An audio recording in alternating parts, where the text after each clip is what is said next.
Alright, so this is probably going to be one of the shortest reviews I've ever done on this channel.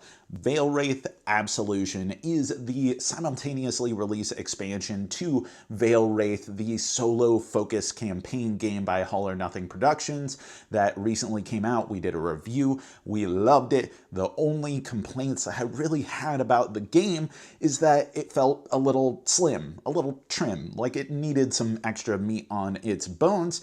And part of me feeling that way was because I liked the game so much. And Absolution is exactly that. It is more foes, it's more threats, it's more vignettes. I mean, the original game had only 5 vignettes. These are the missions in which you play. They are the little thematic prompts. They tell you what enemies you're going to have to overcome and what encounters that you're going to have, as well as little special rules that you're going to have to do.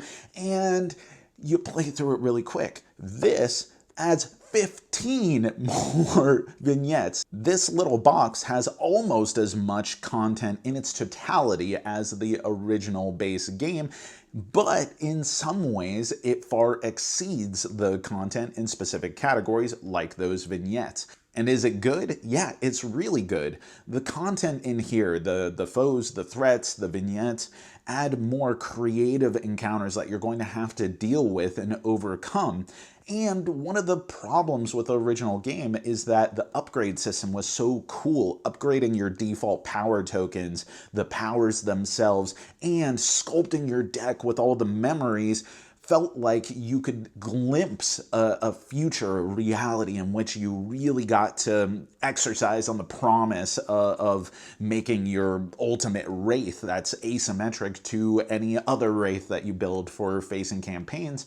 But it never really got to play out because the campaign ended so soon. This gives you the full breadth of the experience in order to sculpt those decks and reach those higher level memories, and it gives you a very good reason to do that because the difficulty curve is steep when going through Absolution. No joke, going from vignette 5, the last vignette of the base game, to vignette 6 of this one had me like pulling out the hairs on my head because I was like, how am I going to be able to overcome this? I played that same mission 3 times, which was the most that I had played any mission up until this point, and it continues to get difficult from there. But it also empowers you. One of the best parts about this is it adds more of the creative encounters that prompt interesting decisions as you play.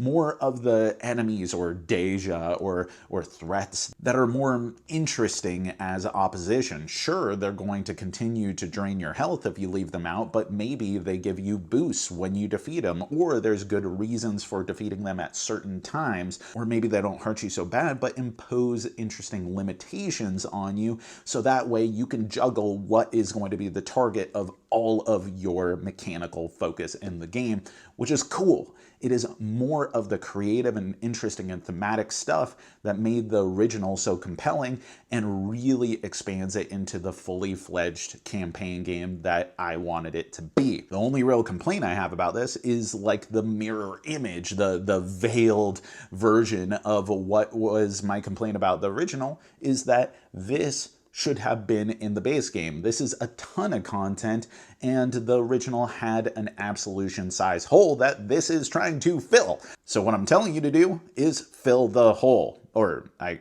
guess, I don't know. And while it doesn't really add any new mechanics whatsoever to speak of, some of the things in the base game that are described in the rulebook you never really get to bear witness to because you don't have the breadth of a campaign that requires this to really have. So it does feel like you're getting a more nuanced game as a product when you integrate this stuff.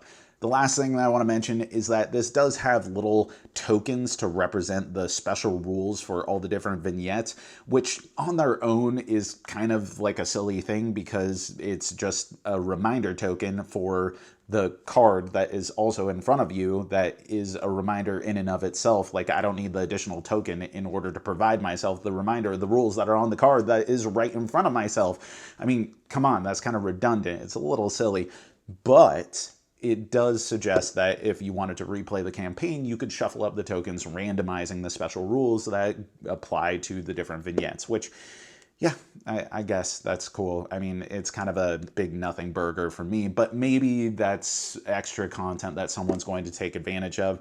The main attraction here is that this just provides more breadth of play, more investment that you can make into Veilwraith, making it feel like the fully fledged game that it should be because it is that good. So that is our review. If you're a Veilwraith fan, there's no reason not to get Absolution. Thank you so much for watching. I've been Jack for the Cardboard Herald. If you enjoyed this video, we have all kinds of other reviews, interviews, and recommendations via writing, podcast, and video here on our channel and website cardboardherald.com. Our content is audience supported, so if you want to show your support, please visit our Patreon. Thank you so much for watching. This has been the Cardboard Herald.